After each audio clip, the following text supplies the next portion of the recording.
ఓం శుక్లాం వరధరం విష్ణుం శశివర్ణం చతుర్భుజం ప్రసన్నవదనం ధ్యాయేత్ సర్వవిఘ్నోపశాంతయే.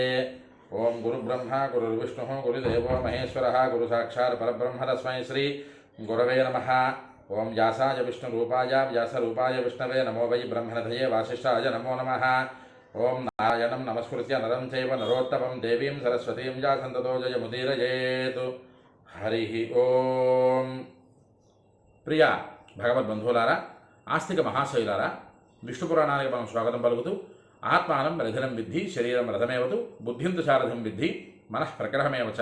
మన ఆత్మ, మన శరీరము, మన బుద్ధి, మన మనస్సు ఇవి అన్నీ కూడా ఒక రథంలాగా మారితే ఆ రథాన్ని అధిరోహించినటువంటి శ్రీమన్నారాయణుడు మనకి సద్బుద్ధిని సద్గతులను కలుగుజేయుగాక అని మరొకసారి మనం స్మరణలోకి తెచ్చుకుంటూ విష్ణు పురాణం ద్వితీయాంశం 8వ అధ్యాయంలో ఉన్నాం. ఈ అధ్యాయంలో దగ్గర 117, 118 శ్లోకాలు. ఈ అధ్యాయంలో ఇంతవరకు మనం చెప్పుకున్నవి 56 శ్లోకాలు. అయితే ఈ 56 శ్లోకాలలో కూడా సూర్యనారాయణ స్వామి వారి తాలూకా వర్ణన గురించి ఉన్నది. ఆ వర్ణన గురించి ఎవరైతే వింటారో వారికి ఖచ్చితంగా ఆరోగ్యం అనేది సిద్ధిస్తుంది అని పరాశరుడు వారు చెప్పారు. కావున మనందరం కూడా దాని గురించి విని ఆరోగ్యాన్ని సిద్ధింపజేసుకొని ఇక్కడ అధ్యాయంలో ఈ 8వ అధ్యాయంలోనే కాలగణనము అనేటటువంటి వివరం ఇచ్చారు. ఈ కాలగణనంలో ఉండేటటువంటి విశేషణం ఏమిటయ్యా అంటే, ఒక సెకను, ఒక నిమిషము, ఒక గంట, అలాగే ఒక రోజు, ఒక పక్షము, 2 పక్షాలు కలిపితే ఒక నెల, అలాగా 12 నెలలు కలిపితే ఒక సంవత్సరము, ఇలాంటి కొన్ని సంవత్సరాలు కలిపితే ఒక యుగము, ఇలాంటి ఒక 4 యుగాలు కలిపితే ఒక మహాయుగము, ఇలాంటి మహాయుగాలు కొన్ని కలిస్తే ఒక మన్వంతరము, అలాంటి మన్వంతరాలు కొన్ని కలిస్తే ఒక కల్పము, అలాంటి కల్పము బ్రహ్మదేవుడికి ఒక పగటి పూట అని ఈ అధ్యాయంలో పూర్వక అధ్యాయాలలోనే మనం చెప్పుకున్నాం.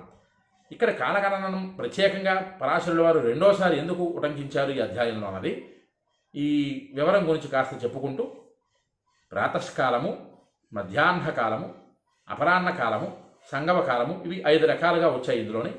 ఈ వివరం పరాశరుల వారు చెబుతూ, ముహూర్తం అంటే ఏమిటి, ముహూర్త కాలానికి ఎన్ని నిమిషాలు ఈ రోజులలో లెక్క చూసుకున్నట్లయితే, అలాగే సంధ్యా సమయం నుంచి ముహూర్త కాలాలు ఎన్ని ముహూర్త కాలాలలో సంధ్యావందనం ఆచరించాలి, అలాగే సూర్యనారాయణ స్వామికి అర్ఘ్యప్రదానం ఎన్ని ముహూర్తాల కాలంలో అర్ఘ్యప్రదాన్ని మనం సమర్పణ చేయాలి, ఇవన్నీ కూడా ఈ అధ్యాయంలో ఎదర వస్తున్నాయి. అంచేత అందరూ కూడా శ్రద్ధగా ఈ అధ్యాయాన్ని వినండి. విన్న తర్వాత విషువద్ విషయము అనేటటువంటి మరొక అధ్యాయం ప్రారంభమవుతుంది 8వ అధ్యాయంలోనే. దాని గురించి కూడా పూర్తి వివరం పరాశరుడు వారు చెప్పారు. చాలా చక్కనైనటువంటి వివరాలు ఇవన్నీ కూడా. ఈ వీడియోలన్నింటినీ కూడా ఫాలో అవుతూ ఉంటే మీకు అది అర్థమయ్యేటటువంటి అవకాశం ఉంటుంది. కావున కిందటి వీడియోలో ఆఖరి శ్లోకం చెప్పుకున్నది, హ్రాసవృద్ధి త్వహర్భాగై దివసానాం యథాక్రమం సంధ్యా ముహూర్తమాత్రా వై హ్రాసవృద్ధ్యో సమాస్మృత. ఈ శ్లోకం దగ్గర మనం కిందటి వీడియోలో చెప్పుకున్నాం, అక్కడ ఆగాం. పగట యొక్క పెరుగు తరుగు దినభాగాలతో సహితంగా యథాక్రమంగా ఉంటుంది. సంధ్యాకాలం మాత్రం పెరుగు తరుగులలో సమానంగా ముహూర్త కాలం ఖచ్చితంగా ఉంటుంది. ఉదయం దక్షిణాయన కాలంలో పగటిపూట ఎక్కువగా ఉండి రాత్రిపూట తక్కువగా ఉంటుందని, ఉత్తరాయణ కాలంలో పగటిపూట ఎక్కువగా ఉండి రాత్రిపూట తక్కువగా ఉంటుందని చెప్పుకున్నాం కదా. ఈ యథాక్రమంలో పెరుగు తరుగుదలలు అందులో ఉంటాయి. కానీ సంధ్యాకాలం అనేది 48 నిమిషాలు ఖచ్చితంగా ఉండి తీరుతుంది. అది ఒక ముహూర్త కాలము అని పరాశరుడు వారు చెబుతూ, లేఖాతు ప్రభృత్య ధాదిత్యే త్రిముహూర్తగతేతు వై ప్రాతః స్మృతస్థతః కాలో భాగశ్చాహ అహన స పంచమః. ఇది చెబుతున్నారు ఇక్కడ.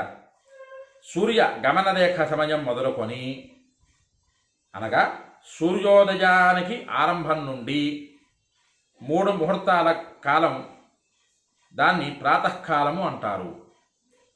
3 ముహూర్తాలంటే 48 నిమిషాలు ఒక ముహూర్తం, అంటే 2 గంటల 20 నిమిషాలు ప్రాతఃకాలము. ఈ ప్రాతఃకాలం ఎప్పటి నుంచి ప్రారంభమవుతుంది? సూర్యోదయ ఆరంభం నుంచి ప్రాతఃకాలము. 5:20 నిమిషాలకు సూర్యోదయం అని పంచాంగంలో రాశారనుకోండి. అక్కడ నుంచి 2 గంటల 20 నిమిషాలు, 5:20 అంటే 6:20 వరకు, అటు 4:20 నుంచి ప్రారంభం చేసుకొని, ఇది 2 గంటల కాలము, 2 గంటల 20 నిమిషాల కాలము ప్రాతఃకాలంగా లెక్కించబడుతోంది. అయితే ఇది పగట సమయంలో 5వ వంతు కాలము. ప్రాతకాలం అంటే పగటి సమయంలో 5వ వంతు కాలము. సరే, ఆ విషయం అలా ఉంచితే ఇంకా వివరం దాని గురించి చెప్తున్నారు ఇక్కడ పరాశరుడు వారు. తతః ప్రాతస్థానాత్ కాలాత్ త్రిముహూర్తాస్తు సంగవః మధ్యాహ్నాః త్రిముహూర్తాస్తు తస్మాత్ కాలాత్ సంగవాత్. అటు తర్వాత ప్రాతకాలం గడిచిన పిమ్మట అంటే సూర్యోదయం నుంచి 2 గంటల 20 నిమిషాలు గడిచిన తర్వాత 3 ముహూర్తాల కాలము సంగవ కాలము అంటారు. సంగవ కాలము అంటే సూర్యోదయం నుంచి 3 ముహూర్తాలు అంటే 2 గంటల 20 నిమిషాలు దాటిన తర్వాత ఈ 2 గంటల 20 నిమిషాల తర్వాత సంగవ కాలం మరలా 3 ముహూర్తాల కాలం, అది కూడా 2 గంటల 20 నిమిషాల కాలం ఉంటుంది. ఇది సంగవ కాలము. అది దాటిన 3 ముహూర్తాల కాలం దాటిన తర్వాత అక్కడ నుంచి మరొక 3 ముహూర్తాలు మధ్యాహ్న కాలము. ఈ మధ్యాహ్న కాలము స్వామివారికి సూర్యనారాయణ స్వామికి పూర్తి శక్తి ఉండేటటువంటి కాలము మధ్యాహ్న కాలం. ఈ మధ్యాహ్న కాలంలో కూడా త్రికాల సంధ్యావందనాలలో విశ్వామిత్ర మహర్షి రచించినటువంటి ఆ సంధ్యావందనం మధ్యాహ్న సంధ్యావందనం, ఆ మధ్యాహ్న సంధ్యావందనంలో సూర్యనారాయణ స్వామికి ఇచ్చినటువంటి అర్ఘ్యప్రదానము పితృదేవతలకు చెందుతుంది అని కూడా కొన్ని పురాణాలలో చెప్పున్నారు. అంచేత తస్మాన్ మాధ్యాత్మికా కాల దపరాహ్న ఇది స్మృతః త్రయ ఏవ ముహూర్తాస్తు కాలభాగ స్మృతో బుధైః అపరాహ్నే వ్యతీతేతు కాలయాహ్న ఏవచ. మధ్యాహ్న కాలం ముగిసింది. మధ్యాహ్న కాలం దాటి 3 ముహూర్తాల కాలము. ఈ 3 ముహూర్తాల కాలము మరలా 2 గంటల 20 నిమిషాలు, మధ్యాహ్నం తర్వాత 2 గంటల 20 నిమిషాలు. ఈ 3 ముహూర్తాల కాలాన్ని అపరాహ్న కాలము అంటారు. ఈ అపరాహ్న కాలం కూడా 3 ముహూర్తాల కాలంగా ఉంటుంది. అలాగే ఈ అపరాహ్న కాలం దాటిన కాలాన్ని సాయాహ్న కాలము అంటారు. మధ్యాహ్న కాలం ఉదయం ప్రాతకాలం, రెండవది సంగమ కాలం, మూడవది మధ్యాహ్న కాలం, నాలుగవది అపరాహ్న కాలం. ఈ అపరాహ్న కాలం దాటిన తర్వాత సాయాహ్నము.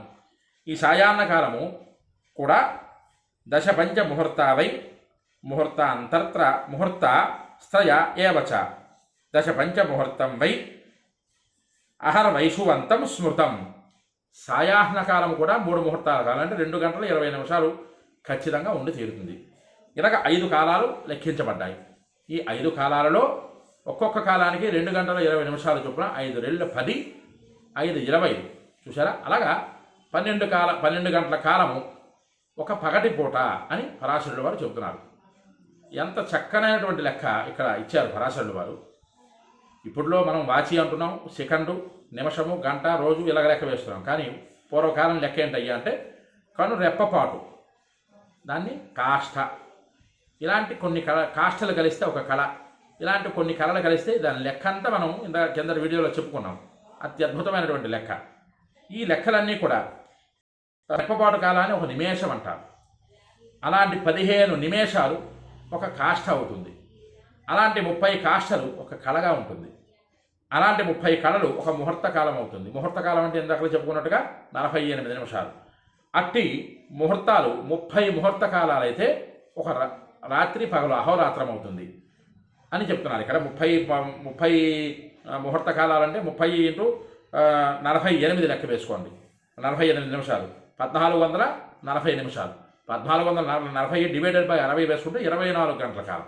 అత్యద్భుతంగా వివరం ఇచ్చారు ఇక్కడ. ఒక రోజుకి ఎన్ని ముహూర్తాలు, ఎన్ని కళలు, ఎన్ని కాష్టలు, ఎన్ని నిమేషాలు అన్నవి లెక్క చూపిస్తూ ఇక్కడ సాయాహ్నం కూడా 3 ముహూర్తాల కాలమే ఉంటుంది. ఈ విధంగా ప్రాతకాలం, సంగమకాలం, మధ్యాహ్న కాలం, అపరాహ్న కాలం, సాయాహ్న కాలం ఒక్కొక్కటి 3 ముహూర్తాల వంతున ఒక నిండు పగటికి 15 ముహూర్తాల సమయం అవుతుంది. ఈ విధంగా 15 ముహూర్తాల సమయము కల పూర్తి పగలను వైషువంతము అంటారు. ఈ వైషువంతము అంటే ఏమిటన్నది ఎదర ఘట్టంలో వస్తుంది. అసలు విషువద్ విషయము అనేటటువంటి ఘట్టంలో ఈ వైషువంతము అనేటటువంటి వివరం వస్తుంది. ఆ వైషువంతము గురించి మనం అప్పుడు చెప్పుకున్నాం. ఇందరి వీడియోలలో కూడా విషువద్ గమనం అని వచ్చి ఇచ్చారు.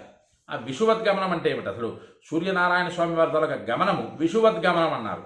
ఆ విషువద్ గమనం అంటే ఏమన్నది కూడా ఈ విషువద్ విషయం అనేటటువంటి ఘట్టంలో వస్తుంది. అంచేత వైషువంతము అంటారు. ఈ వైషువంతము అనగా 15 × 48 15 గంటల 15 × 48 అంటే 15 ముహూర్తాల పగటి కాలం ఇంటూ 48 నిమిషాలు చొప్పున 720 నిమిషాలు. ఈ 720 నిమిషాలు 12 గంటల కాలం అవుతుంది. 720 డివైడెడ్ బై 60 చేత భాగించినట్లయితే 12 గంటల కాలం. ఈ 12 గంటల కాలం ఒక పగటి సమయము. ఈ పగటి సమయం అయిన తర్వాత వర్ధతే హ్రాస్యతే చైవ ఆప్యాయనే దక్షిణోత్తరే అహస్తు గ్రసతే రాత్రిం రాత్రిర్గ్రసతే వాసరం. కానీ ఉత్తరాయణ దక్షిణాయన కాలాలలో క్రమంగా దానికి వృద్ధి క్షీణత గోచరిస్తాయి. కింద వీడియోలో చెప్పుకున్నట్లుగానే దక్షిణాయన కాలం ఉత్తరాయణ కాలంలో పగటి పూట రాత్రి వేళల యందు భేదం ఉంటుంది. ఆ భేదం ఎలాగా ఉన్నది? ఉత్తరాయణ కాలంలో పగలు రాత్రిని, దక్షిణాయన కాలంలో రాత్రి పగలుని గ్రసిస్తాయి. గ్రసించడం అంటే చాలా వివరంగా మనం చెప్పుకోవాలంటే అర్థం అవ్వాలంటే చూడండి, ఇక్కడ ఉత్తరాయణ కాలంలో పగలు రాత్రిని, ఉత్తరాయణం అంతా పగలు రాత్రి సమయం ఎక్కువగా గడుస్తుంది. పగలు రాత్రిని గ్రసిస్తుంది, అంటే రాత్రికి సమయం ఎక్కువగా ఉంటుంది. అలాగే దక్షిణాయన కాలంలో రాత్రి పగలను గ్రసిస్తుంది, అంటే రాత్రి సమయం తక్కువగా ఉంటుంది. ఇక్కడ వివరం చాలా క్లియర్గా చాలా చక్కగా చెప్పారు. కానీ కొన్ని పురాణాలలో కాస్త భేదం వస్తుంది. ఆ భేదం వచ్చేటప్పుడు పగలు రాత్రి మారుతూ ఉంటాయి అన్నమాట. శరవద్వంత అంతరయోర్మధ్యే విషువస్తు విభావ్యతే తులామేషగతే భానౌ సమారాత్రి దినస్తు తతు. శరత్కాలం మధ్యలో భానుడు తులారాశిలో ప్రవేశిస్తాడు. వసంతకాలం మధ్యలో మేషరాశిలో ప్రవేశించినప్పుడు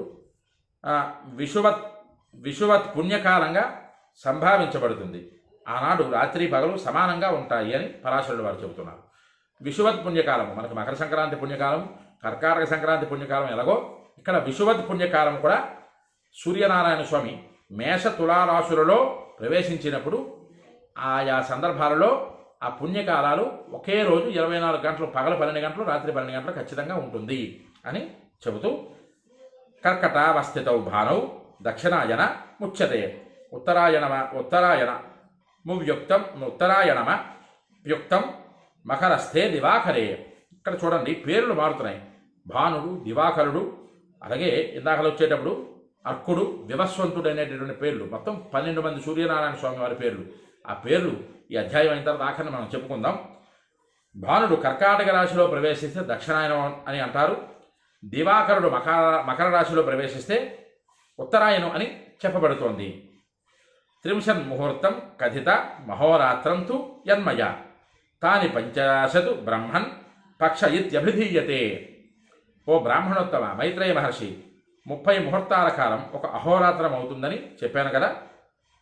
అటువంటి 15 అహోరాత్రులు ఒక పక్షమని చెప్పబడుతోంది, వ్యవహరించబడుతోంది. మాసపక్షద్వయేనోక్తో ద్వౌ మాసౌ చార్క జాపృత ఋతుత్రయం చాప్యయనం ద్వేయనే వర్ష సంగీతం. 2 పక్షాలు ఒక మాసమని చెప్పబడుతోంది, 2 సౌరమాసాలు ఒక ఋతువని చెప్పబడుతోంది, 3 ఋతువులు ఒక అయనమని చెప్పబడుతోంది, 2 అయనాలు ఒక వర్షమని చెప్పబడుతోంది. ఇక్కడ మనకు ఒక చిన్న అనుమానం రావచ్చును, గురుగారు మీరు చెప్పేటటువంటి కాలక్రమం కాస్త తప్పుతున్నదండి. 2 ఋతువులు ఏంటి, 6 ఋతువులు కదా ఒక అయనం అంటారు. అలాంటి 2 అయనాలు కలిస్తే ఒక సంవత్సరం అంటారు కదా. కానీ ఇక్కడ మీరు 2 ఋతువులని చెప్తున్నారు, 3 ఋతువులు ఒక అయనమని చెప్తున్నారు.